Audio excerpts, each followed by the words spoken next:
10 years ago, on a Tuesday morning, I conducted a parachute jump at Fort Bragg, North Carolina. It was a routine training jump, like many more I'd done since I became a paratrooper 27 years before. We went down to the airfield early because this is the Army and you always go early. You do some routine refresher training and then you go to put on your parachute. And a buddy helps you and you put on the T10 parachute and you're very careful how you put the straps, particularly the leg straps because they go between your legs. And then you put on your reserve and then you put on your heavy rucksack and then a jump master comes. And he's an experienced NCO in parachute operations. He checks you out, he grabs your adjusting straps and he tightens everything so that your chest is crushed, your shoulders are crushed down, and of course, he's tightened so your voice goes up a couple octaves as well. Then you sit down and you wait a little while because this is the Army. Then you load the aircraft and then you stand up and you get on and you kind of load lumber to the aircraft like this in a line of people and you sit down on canvas seats on either side of the aircraft and you wait a little bit longer because this is the Air Force teaching the Army how to wait. Then you take off. And it's painful enough now, and I think it's designed this way, it's painful enough so you want to jump. You didn't really want to jump, but you want out.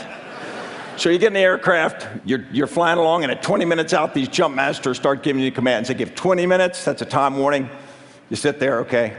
Then they give you 10 minutes, and of course you're responding with all of these, and that's to boost everybody's confidence, to show that you're not scared.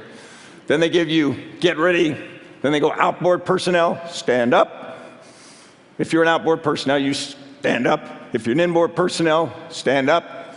And then you hook up, and you hook up your static line. And at that point, you think, hey, guess what? I'm probably going to jump. There's no way to get out of this at this point. You go through some additional checks, and then they open the door. And this was that Tuesday morning in September, and it was pretty nice outside. So nice air comes flowing in. The jump masters start to check the door. And then when it's time to go, a green light goes, and the jump master goes, go. The first guy goes, and you're just in line, and you just kind of lumber to the door. Jump is a misnomer. You fall. You fall outside the door.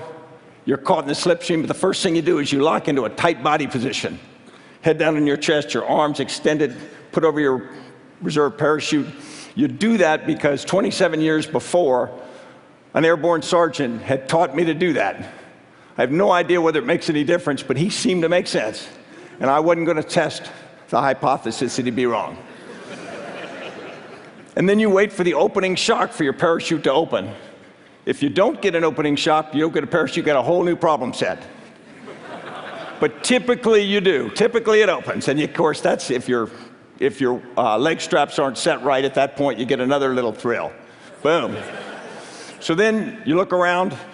You're under academy, you say, this is good. Now you prepare for the inevitable. You are going to hit the ground. You cannot delay that much. And you really can't decide where you hit very much because they pretend you can steer, but you're being delivered. So you look around where you're going to land, you try to make yourself ready, and then as you get close, you lower your rucksack below you on a lowering line so that it's not on you when you land, and you prepare to do a parachute landing fall. Now the Army teaches you to do 5 points of performance. The toes of your feet, your calves, your thighs, your buttocks, and your push-up muscle. And it's this elegant little land, twist, and roll, and that's not going to hurt. In 30-some years of jumping, I never did one. I always landed like a watermelon out of a third-floor window. And as soon as I hit, the first thing I did is I'd see if I'd broken anything I needed. I'd shake my head, and I'd ask myself the eternal question, why didn't I go into banking?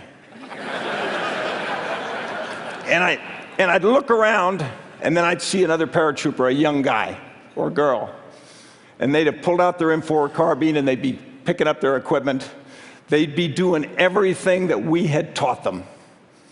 And I realized that if they had to go into combat, they would do what we had taught them and they would follow leaders. And I realized that if they came out of combat, it would be because we led them well. And I was hooked again on the importance of what I did. So now I do that Tuesday morning jump, but it's not any jump. That was September 11th, 2001.